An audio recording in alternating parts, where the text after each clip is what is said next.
Olá, minha amiga, meu amigo. Estou de volta ao local costumeiro da nossa conversa. Nesta quinta-feira, dia 14 de agosto, em 1784, a primeira colônia russa foi estabelecida no Alasca, na ilha de Kodiak. 80 anos depois, mais ou menos isso, os americanos compraram o Alasca da Rússia pelo equivalente a... equivalente não, por 7 milhões de dólares na época. E ainda no dia 14 de agosto de 1941, o presidente dos Estados Unidos, Franklin Roosevelt, e o chefe de governo da Inglaterra, Winston Churchill, assinaram a Carta do Atlântico dizendo que a guerra não poderia mudar o mapa, ou seja, mudar territórios, sem a anuência dos habitantes desses territórios. Interessante, né? Porque nesta sexta-feira, amanhã é sexta, 15 de agosto, lá no Alasca, Putin e Trump vão decidir a paz na Ucrânia e a vida de muitos habitantes de províncias ucranianas que têm fala russa, etnia russa, e talvez sejam envolvidos nisso. Não. Só para lembrar, a União Soviética não respeitou, fingiu respeitar e botou uma cortina de ferro sobre os países europeus que ficaram sob o jugo do comunismo soviético. Não. Bom, daqui a pouco a gente fala de novo nesse assunto. Lembre-se de se inscrever e ao final de deixar o gostei ou não gostei. Vamos então à nossa conversa de hoje.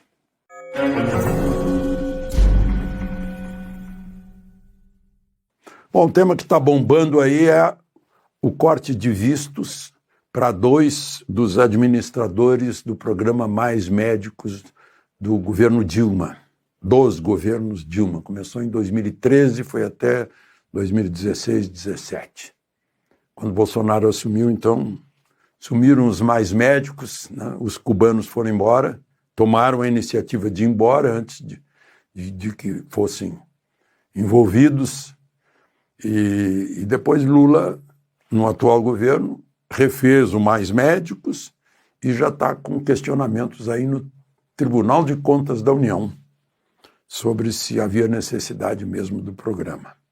Mas os Mais Médicos pagaram com dinheiro seu, meu, dos pagadores de impostos do Brasil, 13 bilhões de dólares, sendo que desses 13 bilhões, 7 bilhões foram para o governo cubano. Alguns ainda ficaram com a Organização Pan-Americana de Saúde, que intermediou essa negociata de mão de obra escrava, praticamente. Porque os médicos cubanos que vieram para cá, formados em faculdades cubanas, parecem mais agentes de saúde, digamos assim, ficavam só com uns 20% do que era pago para eles. E passavam dificuldades aqui, além de terem uma formação deficiente que foi encoberta pela liberação. Para eles não precisa fazer o revalida para revalidar diploma. Ou seja, foi uma forma que o governo do PT encontrou para financiar uma ditadura, a ditadura cubana, né? Usando uma mão de obra semi-escravizada. Isso que o Ministério do Trabalho pune aqui de vez em quando, acha lá na fazenda, tem mão de obra escrava, supostamente escrava, porque trabalha em troca de comida, um saláriozinho pequeno, dorme mal, come mal, né? E é considerado mão de obra escrava. Isso foi feito de comum acordo entre o governo brasileiro, a Organização Pan-Americana de Saúde e a ditadura cubana. Ou seja, nós fomos cúmplices da exploração de gente que se formou supostamente em medicina em Cuba, aqui ainda fazia receitas de coisas, remédios caseiros, coisas assim, né?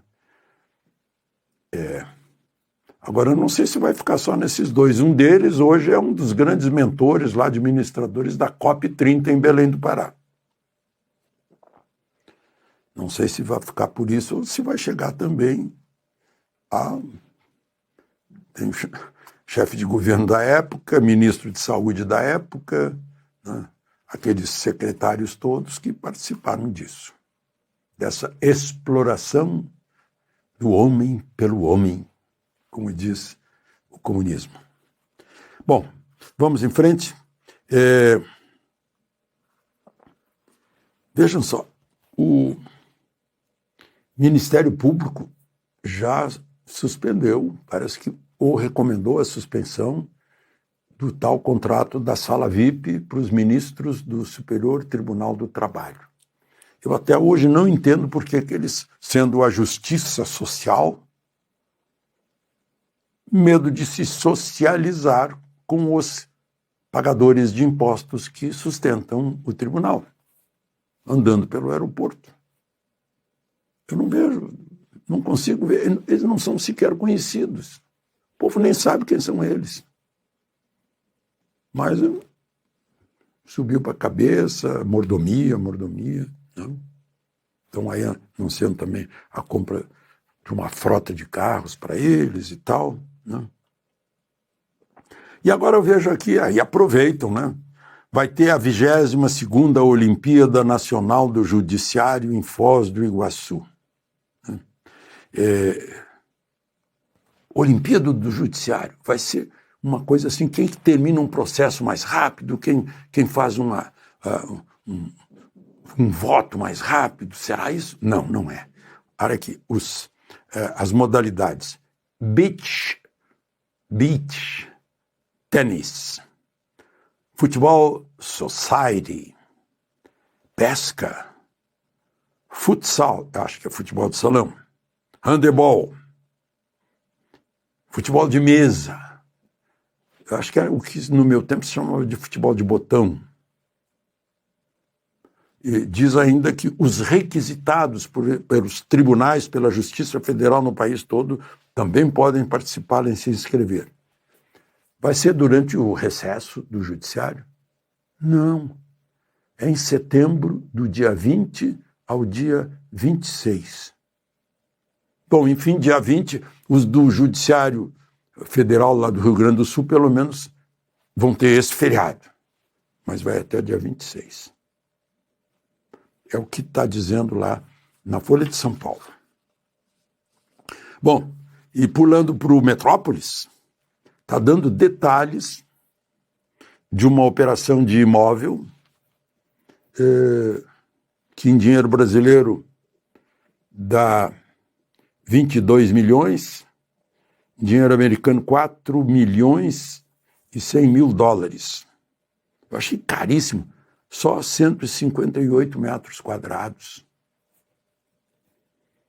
4 milhões de dólares, 22 milhões. Pensei que fosse um apartamento de 500 metros quadrados. Caríssimo. Bom, deve ser a localização Key Biscayne. É uma dessas keys da Flórida, só que essa fica ali do lado de Miami. Mar maravilhoso, tranquilo. E diz o Metrópolis que foi paga à vista, que teria sido comprada pelo ministro Moraes quando ainda estava quando já estava no Supremo, em 2014, pagou à vista, o equivalente a mais de 22 milhões. E esse preço aqui é mais da metade do preço que os americanos pagaram pelo Alasca, né? Claro que em dólar daquele tempo. E no nome de uma empresa offshore, Telub, ou Tellub, né? É o que está lá escrito no Metrópole.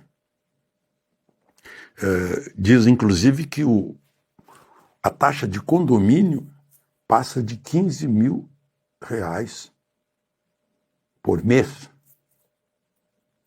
O salário do ministro é 45, 46 por mês. É um terço do salário.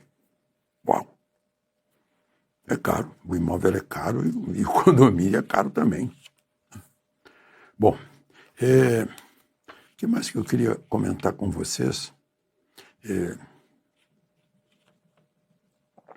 O Trump disse que, lá numa entrevista, disse, o Brasil é péssimo, parceiro comercial, sempre cobrou muita tarifa da gente, a gente praticamente nunca cobrou grandes tarifas, agora a gente está cobrando 50%, os brasileiros não estão felizes, mas é assim que as coisas funcionam.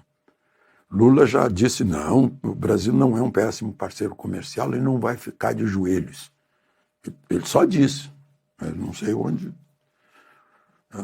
é que está esse de não ficar de joelho, que não vai aceitar. Depois ele disse, o Trump disse, sei que Bolsonaro é uma pessoa honesta, está sofrendo uma execução política, é o que estão tentando fazer com ele. Só para lembrar, o Kassab, que tem uma grande força política, está defendendo que o Congresso discuta a anistia de Bolsonaro. Já a gente vê aí que o Mota está reticente, né? Não, temos que ver qual é o ambiente aqui no Congresso para fazer alguma coisa e tal. Aí só para encerrar, já que a gente toda hora fala em língua portuguesa, né, e no jornalismo, eu vi uma notícia hoje, teve um acidente na via estrutural aqui de Brasília, um caminhão bateu no sustentáculo, num dos pilares de uma passarela. E a notícia fala em pilares, num dos pilares de sustentação. É igualzinho ao elo de ligação. De Brasília, Alexandre Garcia.